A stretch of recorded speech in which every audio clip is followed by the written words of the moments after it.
Welcome to தாமரை இல்லம். இன்றைக்கி நீங்கள் பார்க்க போகிறது ஒரு ஸ்நாக்ஸ் தான். இது கோதுமை மாவுலேயும் நாட்டு சர்க்கரையிலையும் செஞ்சது. ரெண்டும் உடம்புக்கு நல்லது தான். அதனால் இதை நம்ம தாராளமாக செஞ்சு சாப்பிட்லாம். கோதுமை மாவு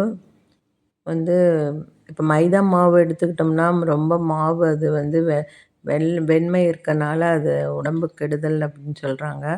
அதனால் நம்ம சப்பாத்தி மாவையே கொஞ்சம் எடுத்துக்கலாம். ஒரு கப் எடுத்திருக்கேன் பாருங்கள். எண்ணெய் ஒரு 4 ஸ்பூன் டேபிள் ஸ்பூன் எடுத்திருக்கேன். நாட்டு சர்க்கரை ஒரு கப்பு அரை கப்பு எடுத்திருக்கேன். தேவையான அளவு தண்ணி, கொஞ்சம் உப்பு, ஒரு சிட்டிகை உப்பு போடணும் எப்பயுமே பலகாரம் செய்யும்போது. நம்ம சேனல் பார்க்குறவங்க சப்ஸ்கிரைப் பண்ணுங்கள், லைக் பண்ணுங்கள், ஷேர் பண்ணுங்கள், கமெண்ட் பண்ணுங்கள். நீங்கள் பண்ணிங்கன்னா நாங்களும் சீக்கிரம் க்ரோத் ஆகும். இந்த நாட்டு சர்க்கரையிலையே நான் கொஞ்சம் தேங்காய் துருவி ஏலக்காயெலாம் போட்டு மிக்சியில் அடித்து வச்சுருக்கேன். இப்போ தண்ணி ஊற்றி நல்லா கரைச்சி வச்சுக்கலாங்க. வேறு ஒன்றும் பண்ண வேண்டாம். இப்போ இந்த மாவு எடுத்து இந்த சர்க்கரை நாட்டு சர்க்கரை தண்ணியில் கொட்டணும். ஒரு கப் மாவு எடுத்திருக்கேன். சர்க்கரை நான் ரொம்ப கம்மியான அளவு தான் போட்டிருக்கேன். ஏன்னா எங்களுக்கு சுகர் இருக்கனால கொஞ்சம் ஸ்வீட் இருந்தால் போதும். நீங்கள் உங்கள் விருப்பத்துக்கு ஏற்ப இன்னும் கூட அதிகமாக போட்டுக்கலாம்.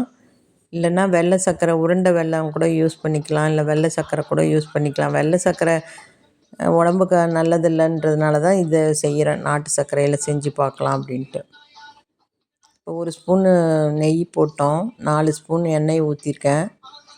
மாவு கோதுமைக்கு பிணையிற மாதிரி பிணையக்கூடாது. அதை விட கொஞ்சம் கெட்டியாக பிணையணும். கொஞ்சம் கையில் பிடிக்க முடியாத மாதிரி கெட்டியாக பிணைஞ்சால் தான் அது நல்லா பிஸ்கெட் மொறுமொறுப்பாக வரும். அதனால் கொஞ்சம் கொஞ்சமாக தண்ணி ஊற்றுங்க. தேவையான அளவுக்கு தண்ணி ஊற்றி கெட்டியாக இருக்கிற மாதிரி மாவு பார்த்துக்கோங்க. கொஞ்சம் கொஞ்சமாக ஊற்றணும். சிறிது சிறிதாக தண்ணி சேர்த்துனோம்னா தான் அந்த பதம் வரும். இப்போ நல்லா மாவை அடிச்சுக்கோங்க. அடித்து நல்லா சாஃப்டாக ஆகிற வரைக்கும் மாவு பிணைஞ்சிக்கிட்டே இருங்க. பிணைஞ்சி மாவு பாருங்கள், இந்த மாதிரி பதத்துக்கு வந்ததும் கொஞ்சம் நேரம் எடுத்து வச்சுருங்க, ஊறட்டும். இப்போ நல்லா மாவு ஒரு 5 நிமிஷம் ஊறிடுச்சு. மாவு எடுத்து வச்சுக்கிட்டேன். அந்த சின்ன சின்ன உருண்டைகள்லாம் நான் பிடிச்சி கொஞ்சம் சப்பாத்தியை விட கொஞ்சம் பெரிய உருண்டையாக பிடிச்சாச்சு. இதை இப்போ சப்பாத்தி இதில் கட்டையில் தேய்ச்சி மடித்து கூட போட்டு தேய்க்கலாம். போட்டு கத்தியில் பிஸ்கெட் மாதிரி கட் பண்ணி எடுத்து வச்சுக்கிறேன். ஈஸியான ஒர்க்கு தான். ஒன்றும் ரொம்ப கொஞ்சமாக செஞ்சோம்னா ஈஸியாக இருக்கும். நிறையா செஞ்சோம்னா தான் வேலை அதிகமாக தெரியும். அதனால் ஃபஸ்ட்டு ஒரு 1/4 கிலோ மாவில் செஞ்சு பாருங்கள். அப்புறமா அரை கிலோவில் செஞ்சு பாருங்கள். ஒரு நாளைக்கு ஸ்நாக்ஸ்க்கு செஞ்சு பாருங்கள். எப்படி வருதுன்னு பார்த்துட்டு, இந்த மாவு சப்பாத்தி மெல்லிசாக தேய்ச்சோம்னா நல்லா மொறுமொறுன்ட்டு வருது. கொஞ்சம் மொத்தமாக செஞ்சோம்னா நல்லா நிறையா நேரம் வேக வைக்கணும். அப்போ தான் அது மொறுமொறுப்பாக இருக்கும்.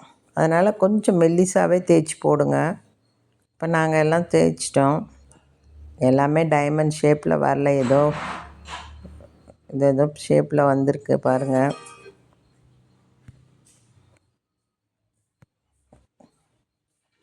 இப்போ அடுப்பில் வாணலி வச்சாச்சு. எண்ணெய் தேவையான அளவுக்கு ஆயில் ஊற்றியாச்சு. ஆயில் ஊற்றிட்டேன். எண்ணெய் காஞ்சதும் பிஸ்கெட்டை கொஞ்சம் கொஞ்சமாக, இப்போ 4 இருக்குன்னா 4 சப்பாத்தியும் ஒவ்வொரு தடவையும் 4 தடவை போடுற மாதிரி எடுத்து வச்சுக்கோங்க.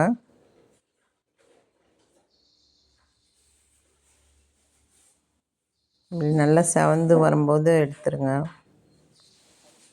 எண்ணெயெல்லாம் அதிகமாக இழுக்கல. இந்த வீடியோ உங்களுக்கு பிடிச்சிருந்தா லைக் பண்ணுங்கள், ஷேர் பண்ணுங்கள், கமெண்ட் பண்ணுங்கள், சப்ஸ்கிரைப் பண்ணுங்கள். பெல் ஐக்கானை ப்ரெஸ் பண்ணி வச்சிங்கன்னா தான் நாங்கள் அடுத்தடுத்து வீடியோ போடுறது உங்களுக்கு ரீச் ஆகும். இப்போ பாருங்கள், எல்லாம் செஞ்சாச்சு. எங்கள் பொண்ணு நாட்டு சர்க்கரையை வச்சு டெக்கரேட் பண்ணிகிட்ருக்காங்க. இவ்வளோதான் வந்தது. சாப்பிட்டு பாருங்கள். நீங்களும் செஞ்சு சாப்பிட்டு பார்த்துட்டு எப்படி இருக்குன்னு கமெண்ட் பண்ணுங்கள். Thank you friends. இன்னொரு வீடியோவில் சந்திப்போம்.